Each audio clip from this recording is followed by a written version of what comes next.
Hello and welcome to On the Level. Today a very special guest joins me. World-renowned composer, keyboard player and rock legend Rick Wakeman. Hello Rick and welcome to On the Level. That's very kind of you. That's the nicest introduction I've had for years. May I start by asking you what craft lodge you belong to? I belong to Chelsea, 3098.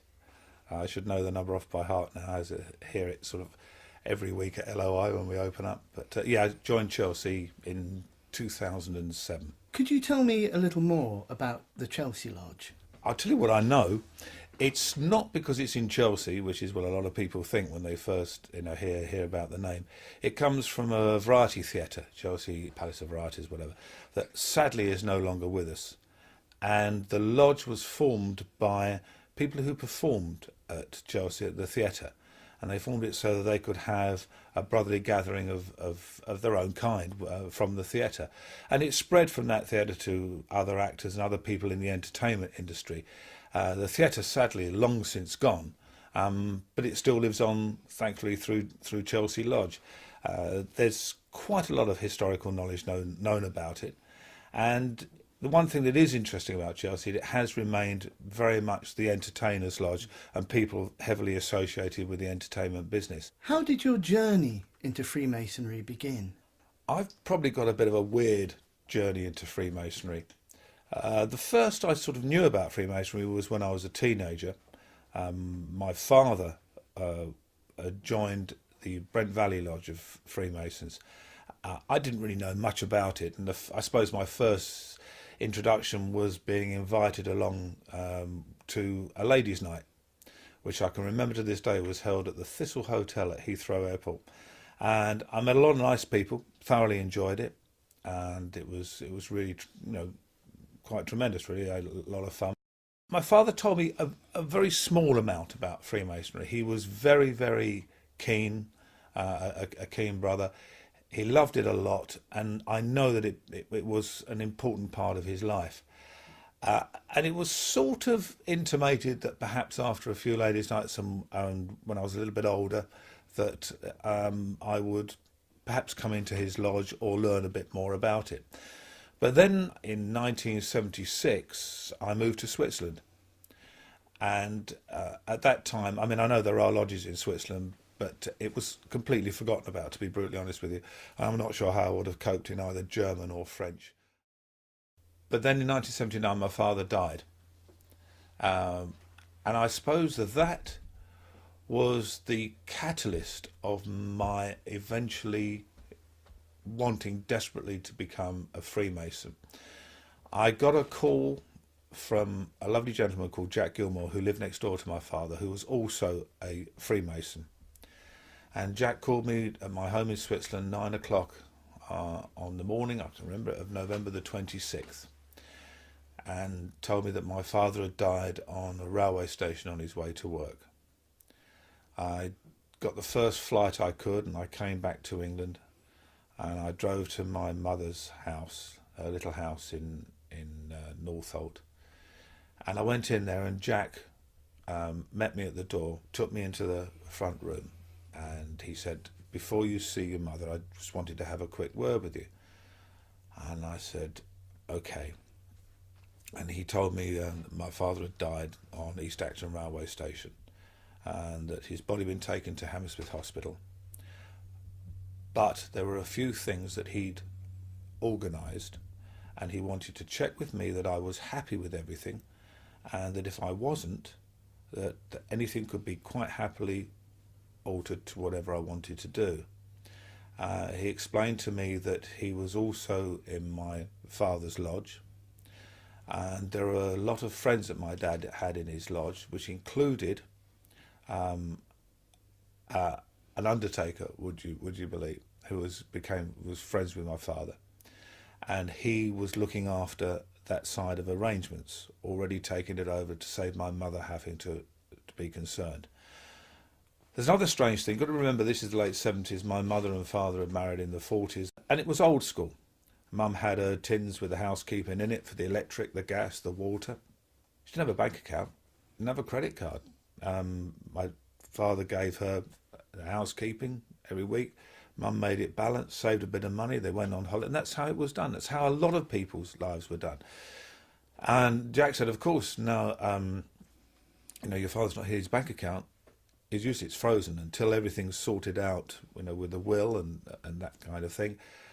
Your mum has no access to your father's bank account. But I said, well, I'll organise something. He said, there's no need to worry. I will not mention the name of the bank because I know that what the chap did was slightly out of the ordinary. The actual bank manager of my father's bank was also in the same lodge, and he had organised an account, especially for my mum, with a facility where she could draw, and it would be balanced by what was in my father's account. There was no charge for any of this, so she had access to money immediately, and he'd also got her an emergency credit card for anything that she needed. Well, he continued in this vein, and my father's lodge had basically just taken care of everything, including looking after my mum till I'd got back from Switzerland. And I was I can't tell you how moved I was by I suppose by the brotherly love. That's how I suppose I can claim to really understand what brotherly love is within the Masonic movement. And I just said to Jack, this is just absolutely amazing. I said, I feel almost superfluous to needs. And he said, oh, no. He said, your need now is to be with your mother. He said, that's something, although we can keep an eye, that's something that we actually can't do.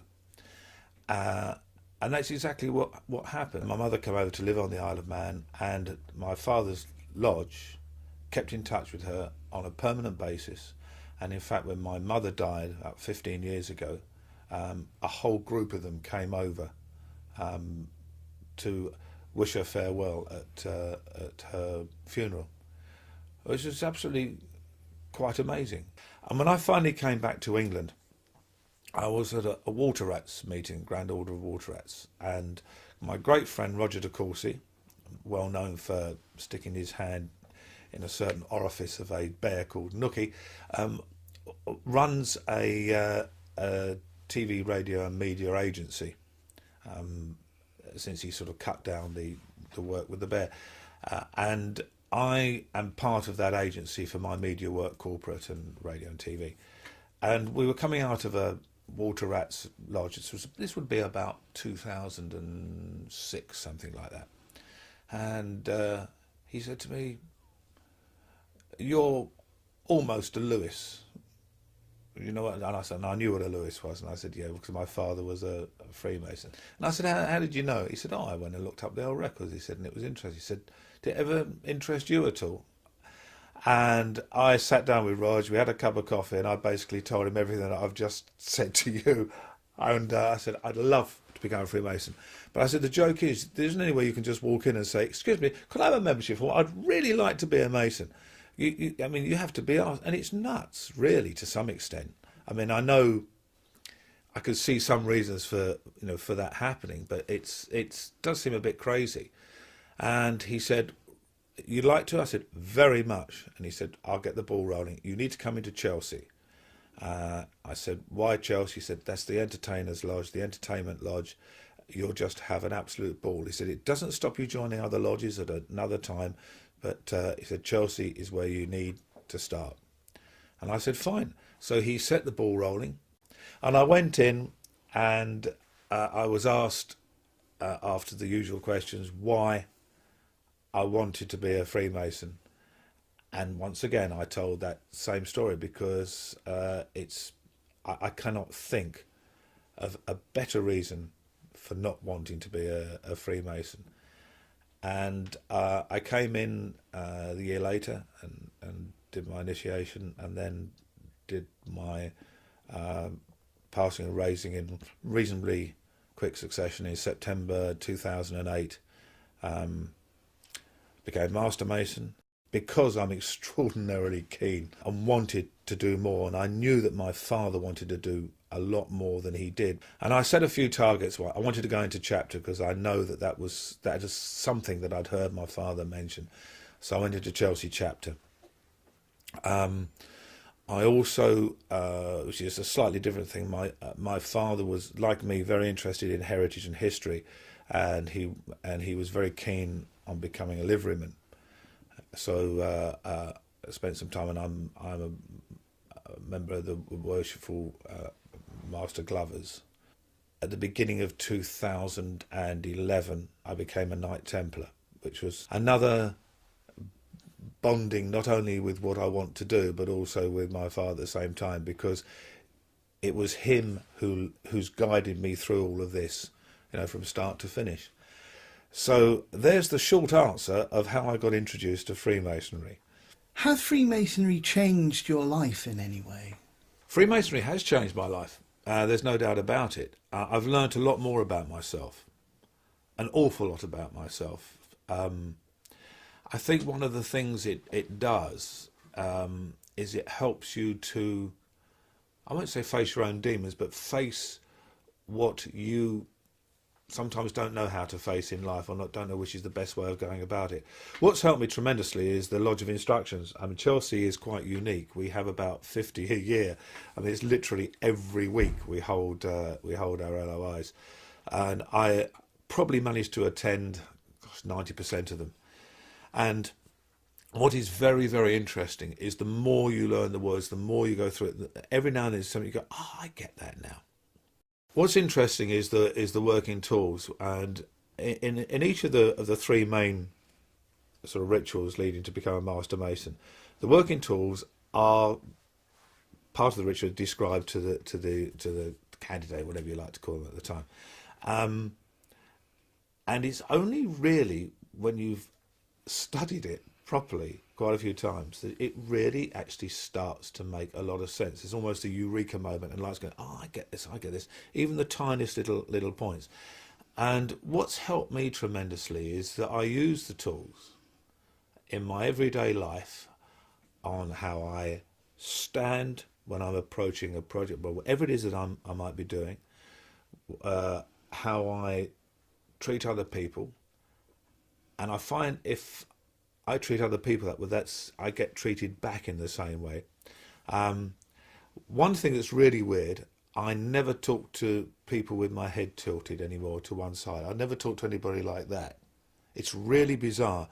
I suddenly find myself, if somebody's over there and they talk to me, I will turn my whole body and face them squarely and talk to them. It's really weird. And it's so much more comfortable doing that, and you feel it's more comfortable for them because they've got your undivided attention. Your body's not somewhere else, and it's an aside.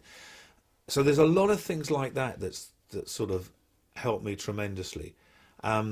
Plus, I've witnessed firsthand the true meaning of brotherhood, and what they've done for other brothers. We've had brothers who've been extremely ill.